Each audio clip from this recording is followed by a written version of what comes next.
Welcome to Leading from Eden, where we explore what it truly means to lead with divine knowledge, wisdom, and purpose. In this segment, we focus on executive leadership and influence rooted in divine faith, truth, and light. Join us as we uncover the fundamental principles that empower leaders to shepherd their flock with clarity and purpose. This is Leadership Redefined. This is Leading from Eden. Welcome to Eden.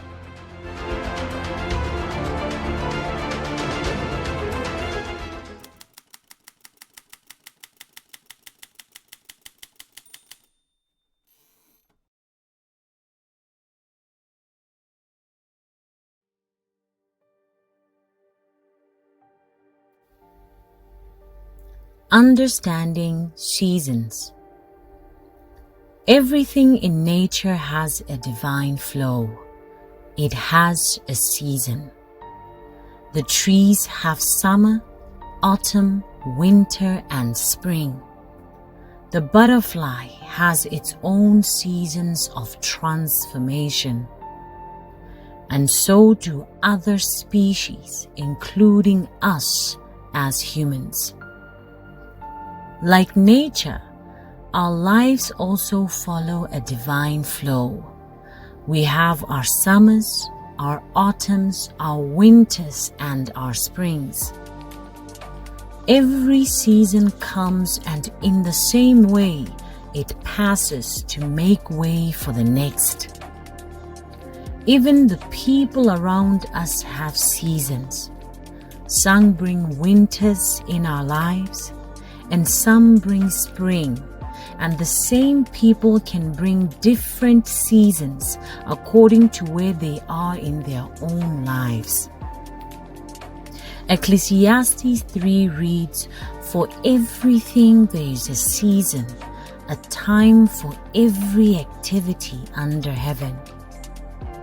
This means that there is a time for death and there is a time to be born. And this is for everything. Relationships are born and relationships die.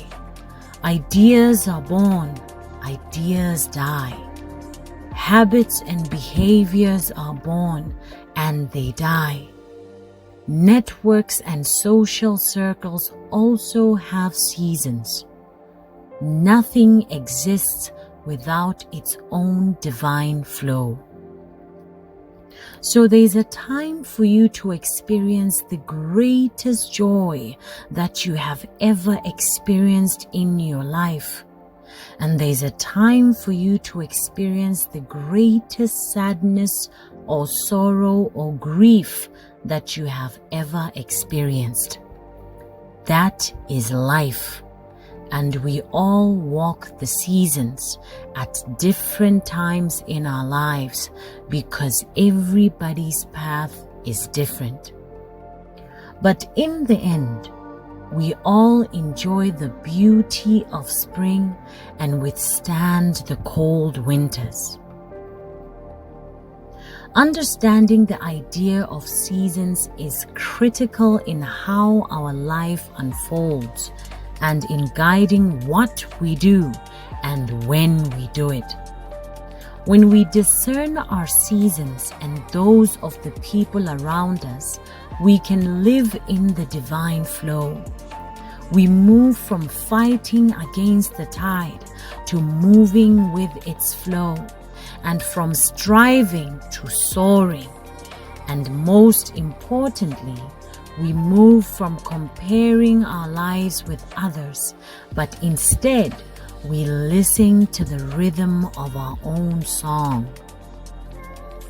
So sometimes it is not that the doors we knock on will not open, or that the things we want are not meant for us. Sometimes the simple answer is that your season of receiving that which you desire is yet to come. So you must be present, patient, and learn all the lessons you need to learn in every season so that you can move into the next season fully equipped with knowledge and wisdom. because every season, regardless of whether it's a winter or a spring, joy or sorrow, every season brings with it divine lessons that will serve your journey of life. One of life's biggest challenges, however, is that people identify themselves with the season. You become the one who always gets betrayed, or the one who is always left behind, or the one who is never chosen, or who makes wrong choices. And so you identify yourself with the season instead of simply letting the season pass and keeping only the lessons it has come to deliver. But nature does not identify itself with summer or autumn, winter or spring. It simply allows the seasons to play themselves out, season after season, year after year. And even with the flow of the seasons, it continues to flourish and to sustain itself. But unlike nature, you hold on to the season and the season becomes who you are. It becomes your title, your crown, your throne. So you do not allow your life to flow and you do not flourish or prosper. You nurture the winters of your life instead of keeping only the blankets, which are the lessons you learn that you will use in the coming winters. Just like nature's seasons, the seasons of life only give us the garments of wisdom that will help us through the coming seasons. Because we know without doubt that the same season will come back again. So in every season, we keep only the garments, emotional, spiritual, and mental garments that help us build effectively, productively, and sustainably in the future. And that is how we grow wiser from every experience. So the same way we cannot ignore the seasons of nature is the same way we cannot ignore the seasons of our lives. You have to allow for the period where you are the caterpillar, where you are on the ground, moving slow, when it seems like delay and confusion. When the things you want are high above you, but you don't yet have the capacity to get there because you cannot fly. But as you live your season and mature in the lessons, you transform into the butterfly and you develop the capacity to fly. So we have to respect the caterpillar season and also respect the butterfly season. Because in the caterpillar season, there are lessons and there is transformation. Transformation of your character, mindset, ideas on how you build and how you think. And in that transformation, you transition into the butterfly.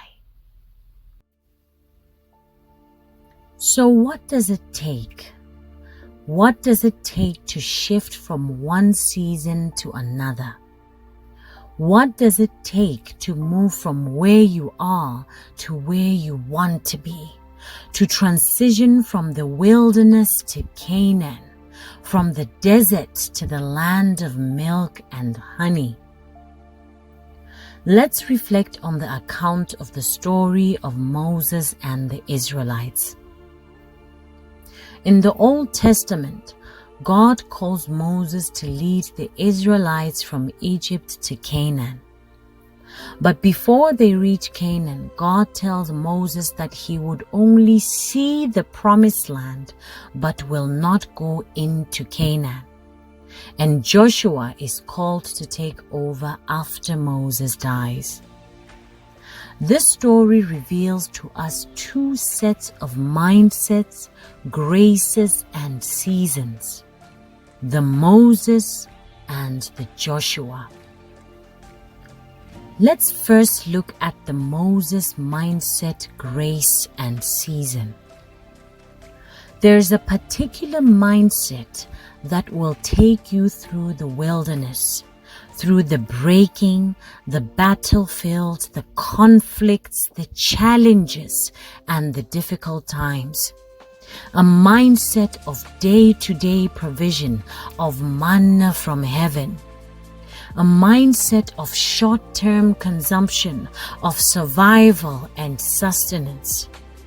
A mindset that will fight the pharaohs of delays, confusion, and doubt. A mindset of survival and pushing forward. And in business, this is a mindset of operational efficiency, of making payday and keeping the business doors open. A mindset of building brick by brick and getting the systems and processes right. This is the Moses mindset. The Moses mindset requires a specific strategy, resources, structure, skills, and knowledge that will suffice for the wilderness season. It requires its own Moses grace, a grace of wilderness and building. Equally, even in our relationships and social circles, there are people that have the capacity to support you through the wilderness, to walk with you through the battleground, and help you carry the lessons you need to move towards Canaan. These are the problem solvers, the Moseses of our lives. But then there is Joshua. Joshua was called to lead the Israelites into Canaan. So there is a different mindset required to step into the promised land, the land of milk and honey. It is a mindset of fruitfulness, abundance, of long-term success and sustainability. The Joshua mindset is a mindset of purpose and legacy, of living fruits that last for generations. In business, this is a mindset of vision and innovation, a mindset of sustainable wealth and dominion, which is the glory, the Canaan. The Joshua mindset requires a different and specific strategy, resources, structure, skills, and knowledge that are needed in legacy building. It requires a Joshua grace, a grace of legacy and dominion. So there is a Moses mindset and a Joshua mindset, a wilderness mindset and a Canaan mindset. There is a building and growth mindset, but then there is a legacy and sustainable wealth mindset. In our relationships, there are people who can walk us through challenges. They are the soldiers called to the winters of the battlefield. But it is not the same capacity that is required to lead you into glory. There are certain people that you need when you step into glory, that you need to unlock the next season, to shift your perspective into dominion. The people you need in elevation mode. These are the Joshuas in our lives, the legacy builders. Sometimes this requires a change in the people themselves, or simply a shift in perspective. However, some people have the capacity to shift from being a Moses to a Joshua, but some remain as they are. So it is important for us to discern the seasons of those around us and how they fit into our own seasons. Because walking with a Moses in Joshua's season or a Joshua in Moses' season will result in misalignment and ultimately failure. So how do we shift from Moses' season to Joshua's season? In the same story of the walk to Canaan, God instructed that the generation of Israelites that left Egypt will not enter Canaan, but instead the older generation of the Israelites will die in the wilderness. This shows us that in shifting from one season to another, the old mindset, perspective, and way of thinking must die in order for you to enter new life. The old culture, values, relationships, and old way of being must perish as part of the transformation. Like the caterpillar, you must metamorphosize into something new, something greater, in order to step into the glory of the promised land. The Moses mindset has to die for the Joshua mindset to take over. The wilderness way of thinking must be replaced by the Canaan way of thinking. Building for now must be replaced by building for tomorrow. Productivity must make way for sustainability. Sustenance must bow to legacy. Just as the new generation of the Israelites entered Canaan, what you birth from the wilderness season is what enters into the Canaan season. Canaan demands newness. Legacy calls for a renewed mind, heart, and spirit. Glory requires reinvention and renewal. And how do we practically move from wilderness to Canaan?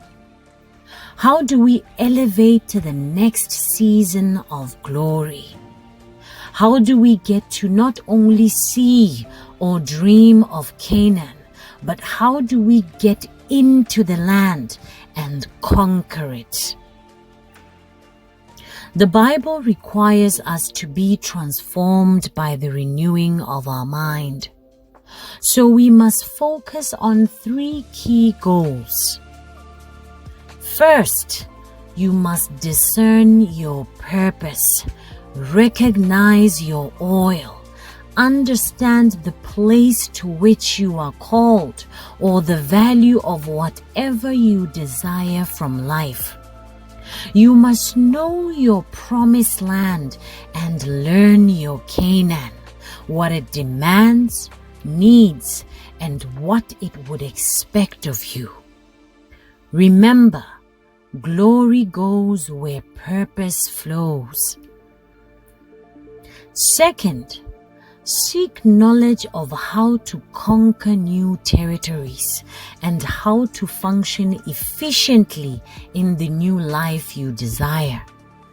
Learn what it takes to have the things you want to have.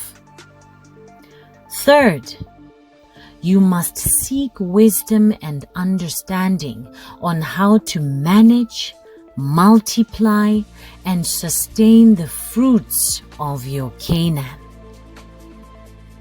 When you focus on the 3 goals above, you will embody the full essence of Canaan in the way you think, act, and create. And by shifting your perspective and focus, you will equip yourself to carry the dominion mandate. So change the conversation and atmosphere of your life. Transition from simple growth to sustainable wealth. Shift from wilderness to Canaan. Move from manna to milk and honey. Change from provision to abundance. Elevate from desert to glory. Rise from survival to legacy. And soar beyond building into dominion. Because dominion is your title. Dominion is your crown. And dominion is your throne. You have wandered in the wilderness for long enough. It is time to cross the Jordan. Your glory awaits. So step into Canaan, because your season of dominion has come. Welcome to Eden.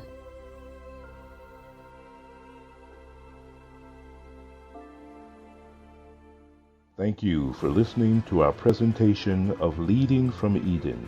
We invite you to share your thoughts and insights through messages and voice notes. Don't forget to subscribe for more inspiring content that nurtures your spirit and guides your path to kingdom-driven leadership. Thank you for being a part of our Eden community. Until we meet again, have a divine and inspired journey. And as always, welcome to Eden.